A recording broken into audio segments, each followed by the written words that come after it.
What is the most successful footballing country in the world? Well, the answer depends on what you use to measure achievement.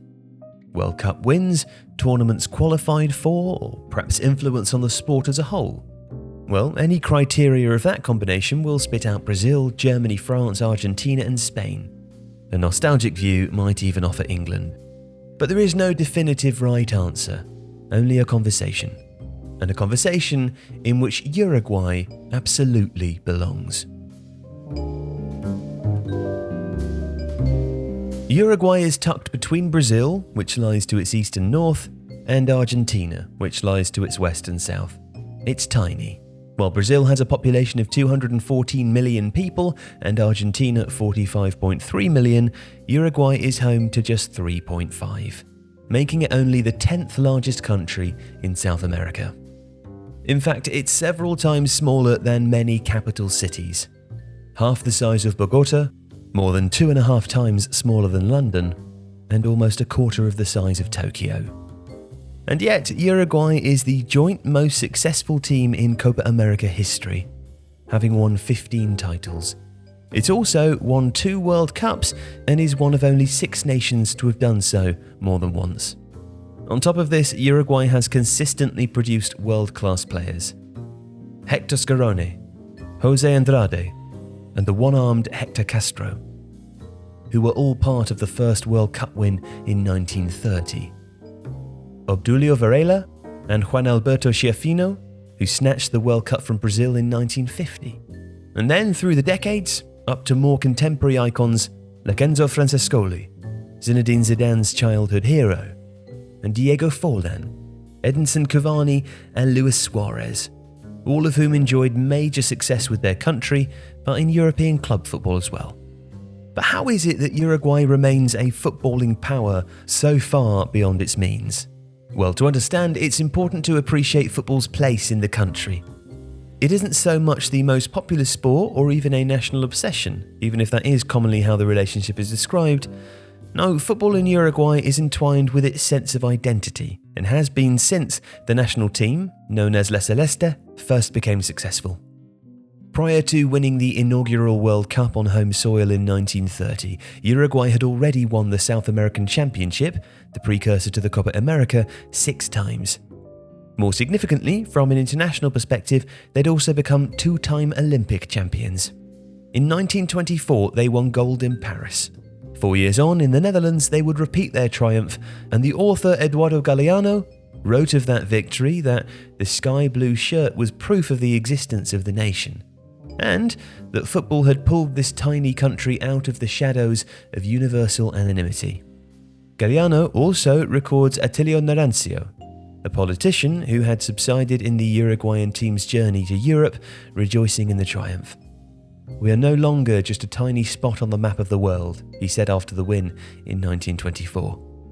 And it wasn't hyperbole. It was those twin Olympic triumphs that really announced the country to the world.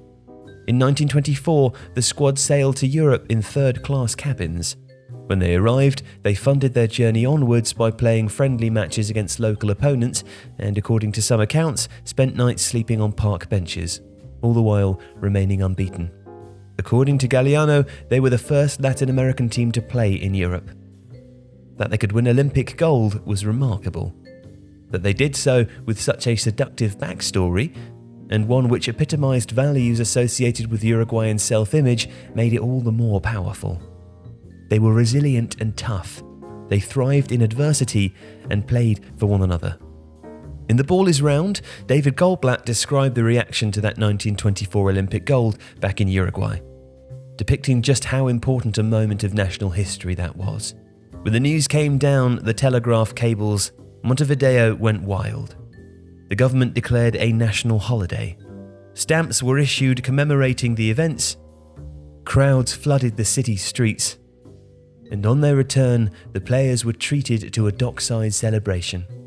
Goldblatt also notes that the Argentinians, who were used to thinking of themselves as the leading edge of Latin American football, were incensed. But while Uruguay's defiance helps to explain the gravitas of their early success, and Argentinian irritation no doubt helped dilute local inferiority, neither explains how or why they had the players and teams to achieve what they did.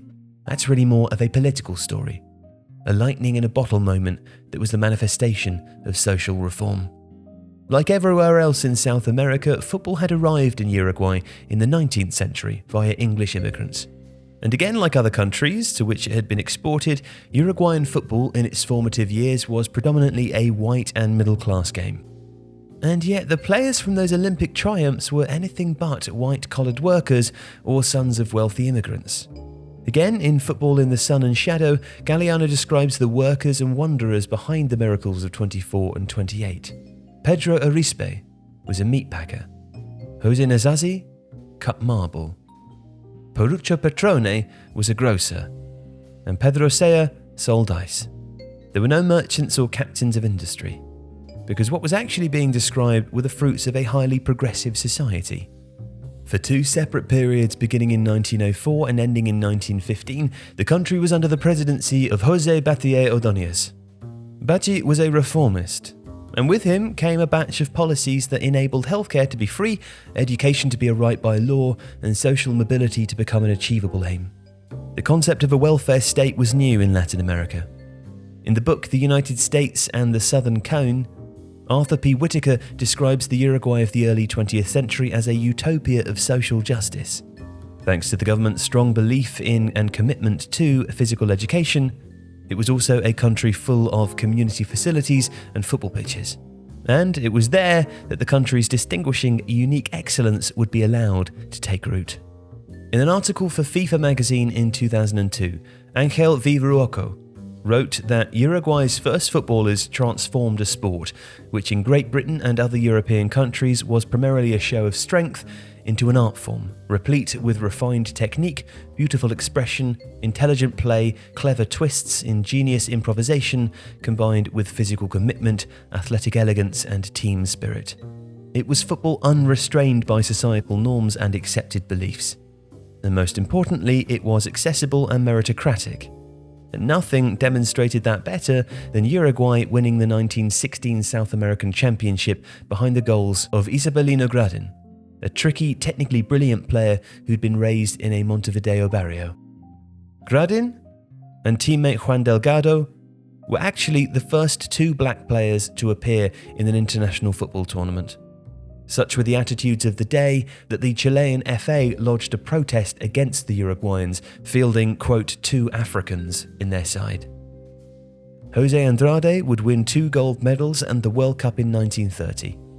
He was crudely christened the Black Marvel by the French media, but was inarguably one of the finest players of his era. Alongside his marble-cutting, ice-selling teammates, he was a carnival musician and a former shoe shiner. And, like many of his teammates, still an outlier in a game which was far from accepting. He and they are part of a remarkable story from which a country's lasting love for a sport would grow. Yes, Uruguayan football has its peaks and troughs like any other nation, and nothing has been won since the Copa America in 2011. But that misses the point about a tiny South American enclave that has now punched well above its weight for longer than a century. If you like this video, please consider subscribing to the channel. The Athletic brings you the best sports journalism in the world in a personalised experience, connecting you with the stories and teams that you care about the most. There's coverage of 13 sports, plus direct access to world-class journalists through live Q&As, discussions and podcasts. And you can try it now for free for 30 days by clicking the link in the description.